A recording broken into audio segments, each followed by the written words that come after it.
Hi and welcome everybody to Guy Running, the podcast about going from average runner in the park to sub-3 marathoner. My experiences, learnings, and failures on this journey to become a better endurance athlete while also working a full-time job and running a family with 3 young kids.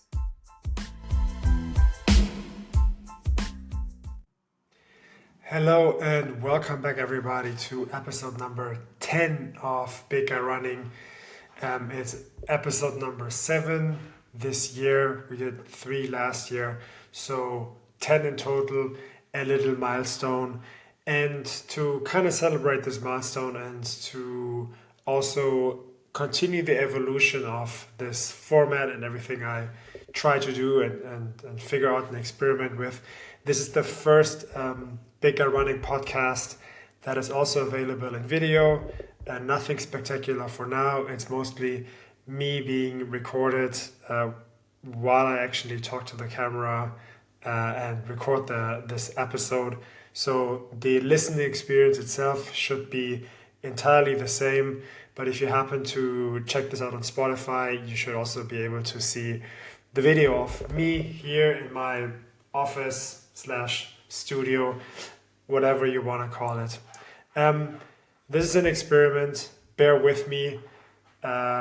For now, nothing spectacular. Over time, I may start experimenting with adding kind of graphical overlays like Strava data or a route or a training plan, or I may even start like filming little parts of my runs or whatever. I don't know. I haven't really made up my mind. But again, it's part of the fun of figuring all of this stuff out. I have very little I had no pre-experience in like recording a podcast. I have even less experience in like anything to do with video. So here we go. Let's give it a shot.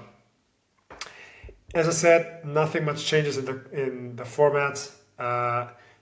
2 broad sections. One is I talk about my training, which I call is my road to sub-3. And then the second part is the section where I want to dig deep on one topic.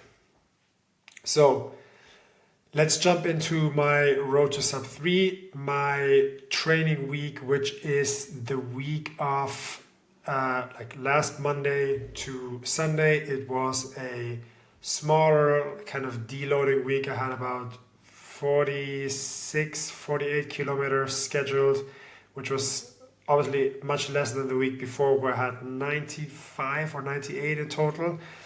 And it started on Monday with a strength session. Then Tuesday morning I did like an easy 15K early before 7 a.m. Super nice, out in the dark. I really, really enjoyed that one. And then Wednesday evening I had 7 by 1K intervals, which also went great. I tried to hit each of the 1Ks at 4 minutes per kilometer. And that worked really well. That's for me above my threshold pace, so it's pushing me quite a bit. And to seeing that actually works and that I can actually move the legs that fast for 4 minutes, 7 times in a row with 3 minutes rest in between is always good and is always a confidence booster. And the really interesting thing is that quite often I struggle with the first and second rep much more than with like the 5th and the 6th. So my level of fatigue actually is all right. I mean, I probably couldn't do like 15 of those. Maybe I could, I don't know. So I feel it, but the challenge is almost more like I have more of a challenge to kind of finding that rhythm in running that fast. And if I've done 2 or 3 or 4 reps of it, I feel that it comes more natural. So that to me is a good sign. It's also a sign that I should probably do more of these like speed interval sessions that force me to run at like a high pace and with like a high cadence for a couple of minutes at a time. So that was pretty good. On Thursday, I did another strength session. I think I was supposed to do cycling, but I prefer to do some strength.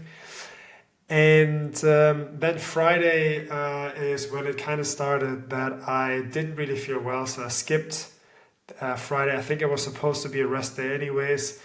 And then Saturday I had a 10K time trial scheduled, and Sunday I had an easy 10K scheduled.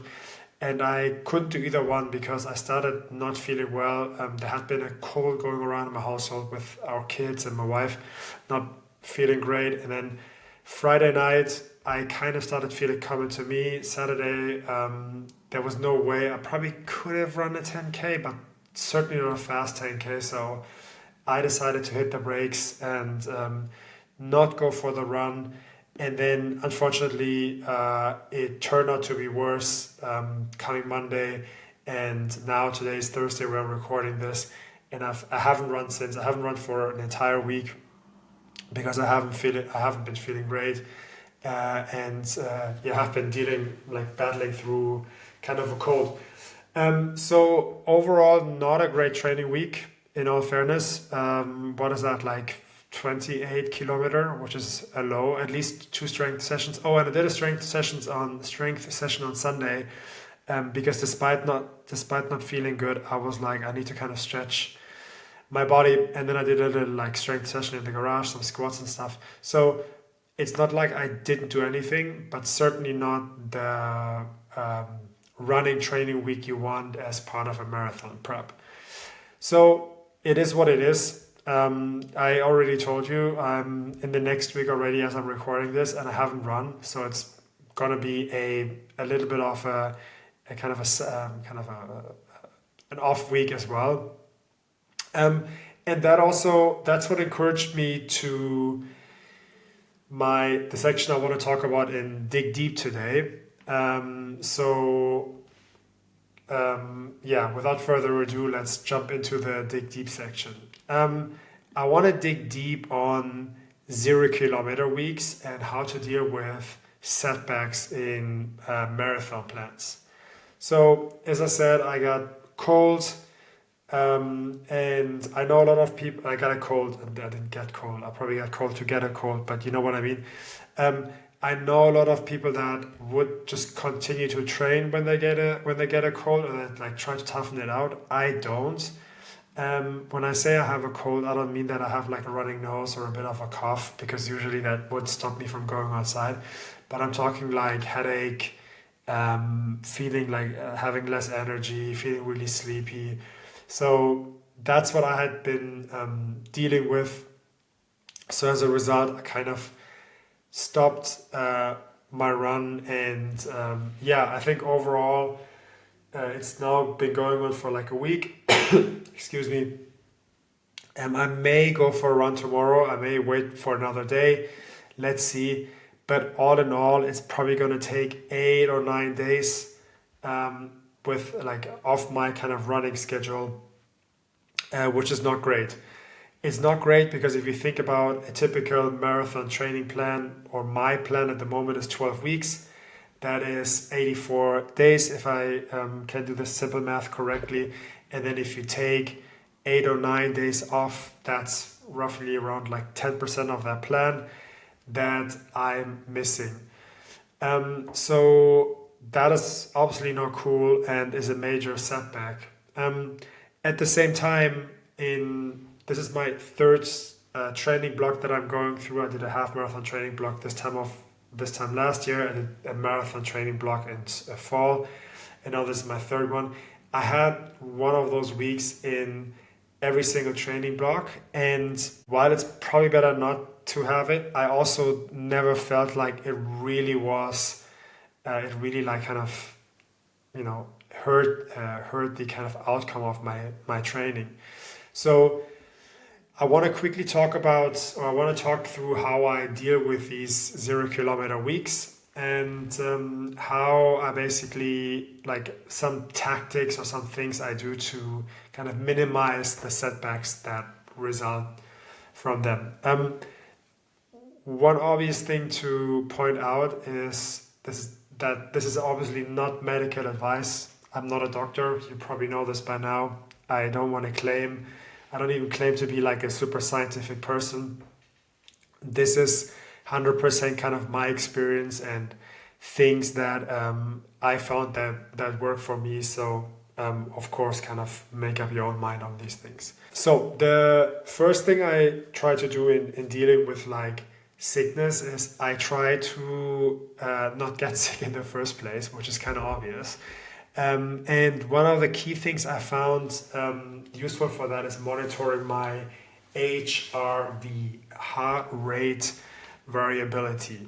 I'm going to save you my poor scientific explanation, but it's basically the variability at which your heart beats. So if you have 60 heartbeats per minute, the heart doesn't beat on every single second, but it probably beats at like 0.8, 1.6, 2.7, and so on. And that's actually a good thing. And there's a scientific explanation for that I read and I thought made sense.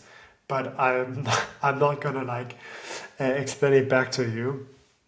But anyways, this is a really good indicator of like how well you feel. And a lot of people that are like, experts on this and that I follow on like Twitter, and have like published publications on that, they will kind of actually do all of their training by how the HRV is performing. So typically you have a range that's individual. So there isn't a good or bad range. As far as I understand, you have your personal range. And then as long as you stay within that range, that is actually good. If you go below or above that range, that is when you should start paying attention. So I track the HRV on my Garmin watch. Again, there's different opinions on how accurate that is, and it's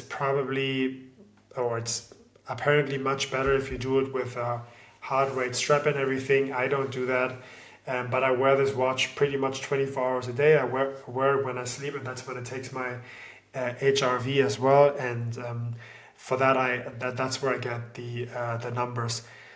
Even if it's not perfect, at least it gives me a trend. And why I'm telling you all of this is because one thing that I found is I can almost predict when I'm getting a cold by monitoring my HRV. So the last 2 or 3 times I was battling a cold, I could really see my HRV drop. Either the first day I would feel bad, it dropped from like the green range into orange, or even the day or two before I would feel bad, I could see how it drops into the orange zone. And now, again, for the last 3 or 4 days, it's longer now. Like for the last couple of days, my HRV has actually dropped below my average, clearly showing that something is not right. Then you see how like my sleep data and everything, but that's for another day, like all this data and what is useful and what isn't. But HRV, this is what I want to say, like monitoring HRV is actually pretty useful. If you are not doing that already, if you don't have a device, I definitely recommend you to check it out, to read up on it and learn a bit more about it. I found it like super useful. Then the second thing I do and how I deal with, I try to pull the brakes and then act early. So I said this in the sub 3 road to sub 3 part already. I'm not a person to try to tough it out. Generally, I run under any condition all year round. I don't care if it's cold, warm, night, whatever. So from that perspective, I try to be tough and like really disciplined. But when I feel that my body is not alright, or I feel like I'm running low on energy because I have a cold or I see the symptoms, I pull the brakes. And there's like as much as it hurts if I have a session scheduled, like even last week it hurt like a lot when I realized, oh shit, that's my training for the next couple of days. And then as I started to feel how I felt, I was like, okay, I'm not going to run for the next week probably. And that sucks. It completely sucks, especially when you're like really dialed into your plan and you're trying to squeeze it into like, your schedule every day and everything. It just sucks. But the important thing is endurance training is a long game. And pulling, kind of taking a couple of days off the plan, as much as it sucks in like the micro view that you have, because you're just thinking about the next day and like the next training and like you're training for the week. In the greater scheme of things, it usually doesn't make a difference. It doesn't make a difference probably if you look at, well, maybe at a month, but at the overall block, it doesn't make a difference if you look at it from the perspective of, I don't know, you're training over a year, and certainly not over a lifetime. And in a way, endurance sports is a long game. You kind of stack like training block onto training block onto training block. And it's so much wiser to kind of rather take a week of a break and make sure you actually recover and, kind of come back stronger than trying to like push through it and maybe having to deal with like some nasty consequences later. So accepting that, it is what it is, and then focusing on getting back in shape is key. Another thing, this is like the third kind of little piece on how I deal with it, is that I will schedule in an extra week for my training block. I stole this idea from my running buddy Nico. Hi, at this point. So if you have a 12-week plan, you shouldn't like.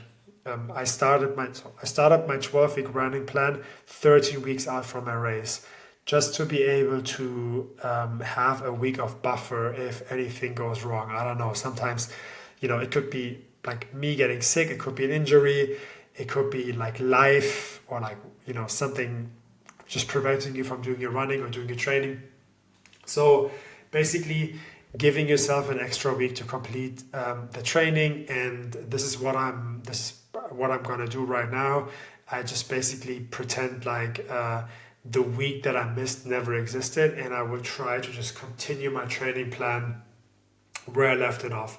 Not exactly with the sessions, I will talk about that in a second, but just from like the overall load. That's how I do it with it. So schedule an extra week in for your training plan, or probably going forward, I may schedule in like 2 extra weeks just to be on the safe side. Then the most important thing for me to recover is to double down on the most important and most useful, effective, and impactful recovery method out there, and that is sleep. Very simple. When I'm sick, I just try to sleep more, longer, take like midday naps, all these kind of things. And quite often that's not just because I want to, it's just because I feel like it. Like on Monday, I woke up, felt like crap. I had to do some work. I did a little bit of work, and then I lay down for like a 2-hour nap, and that was the way I survived the day. And then I don't know, I had to do some more work, but then I went to bed early, tried to sleep. I slept a lot. Like my sleep was crap. Like all the data on my watch showed me that, like how I felt, that my sleep was not good, like not high quality of sleep. I was stressed and whatever, sweating, all that kind of stuff. But anyways, sleep is the best recovery method. And as I'm usually not the best person when it comes to be disciplined about sleep. Like we have little kids, I work, I also enjoy being up late, if I'm honest. So quite often sleep is the first thing that gets cut in the overall process of trying to make it work. But when I'm sick, I really try to like double down on like sleeping a lot, taking naps, and so on. Then another thing I try to do is to still do some like light work, as in like go for walks, do some stretching, maybe do some work in like the garden or something around that. Just basically trying to stay active. I kind of need it because otherwise I go crazy. And also stuff like going for a walk is still like very underrated for how much it helps you to kind of activate your muscle, gets your heart rate like a little bit elevated. And there's like I think there's a lot of research kind of showing that is kind of a form of like helping you build an endurance base as well. So unless I'm like completely knocked out and I can't leave bed, which I don't know, hasn't happened often in my life. When I have like the typical cold or I'm just not feeling well enough to train, I still try to find a way to be active and to do some kind of training that's beneficial for kind of my overall performance as an athlete. And that can be walks, stretching. I can do some light strength training that doesn't get the heart rate up too much or that doesn't kind of ask for too much power. So those kind of things. Then I try to pay a lot of attention to how I refuel. Obviously, good, healthy food. I try to do that anyways.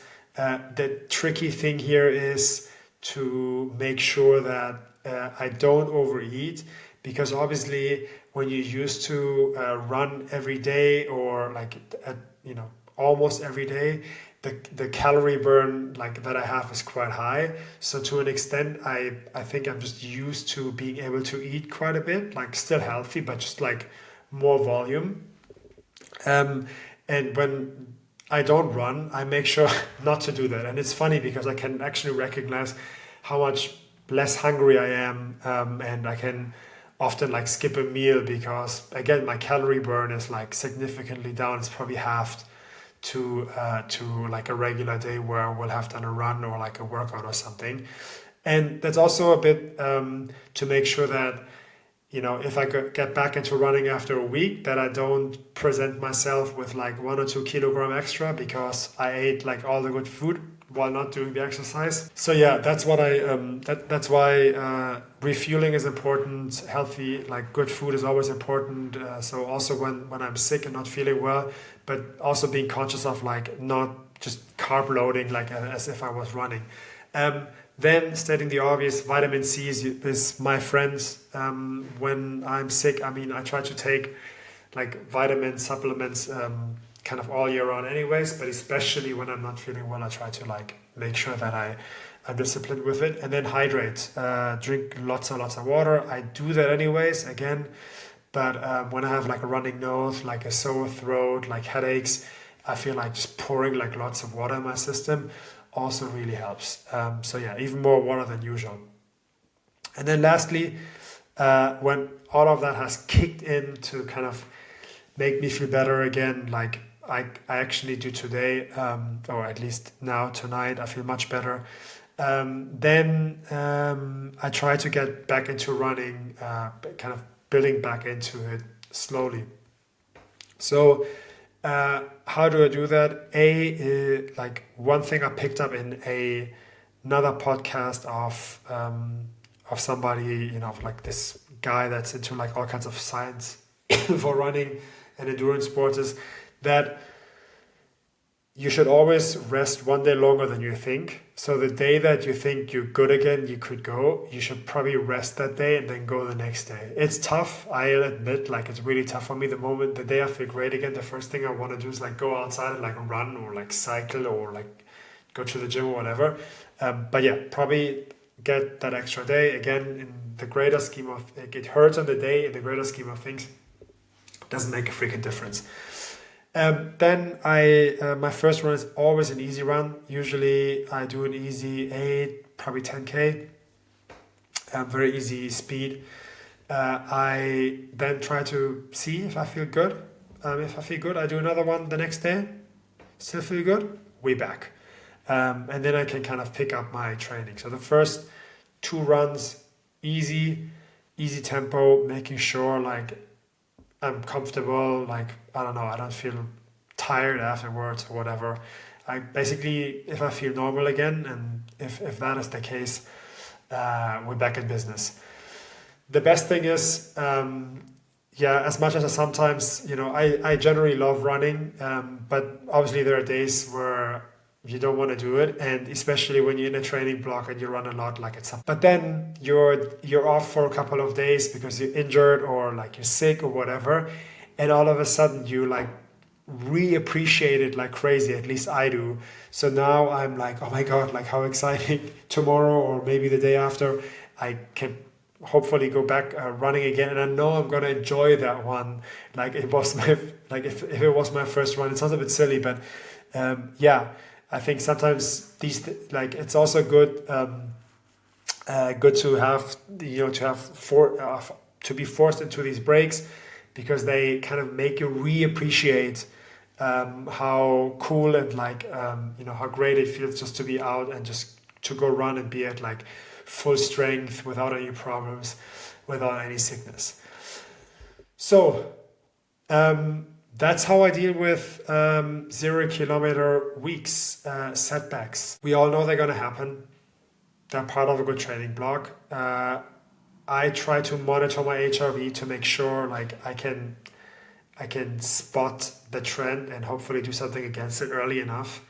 When I realize I'm not great, I pull the brakes and I act early. I don't try to toughen through it. It's like it doesn't work. At least it doesn't work for me. This is much easier because I schedule in like an extra week to complete my block. That gives me this kind of sense of calm that yeah, whatever, I can still complete the full training. I try to recover by sleeping a lot. I try to also recover by doing light work, like workouts, like walks, stretching, that kind of stuff. I focus on refueling, but not overeating, because again, I don't want to like extra kilos that are not going to be useful. And then I try to get back into the grind slowly. 1 or 2 easy runs, take an extra day, 1 or 2 easy runs. If I feel great, we're back, and then I enjoy it like twice or 5 times or 10 times. So that's it for today. Thank you very much for tuning in. Let me know if you have had any setbacks in your training, how you deal with it, if you have any hacks for not catching a cold with 3 little kids in your household that all had like a running nose or whatever. I want to hear them. Yeah, thank you very much. Also, if you like this episode, and I should start doing this more regularly, if you want to like the episode on Spotify, I will try to upload this to Apple Podcasts as well. So wherever you listen to this, if you like, subscribe or share, that will be muchly appreciated. And that's it for this week, and I'm looking forward to seeing you next week for episode 11 of Big Guy Running. Cheers.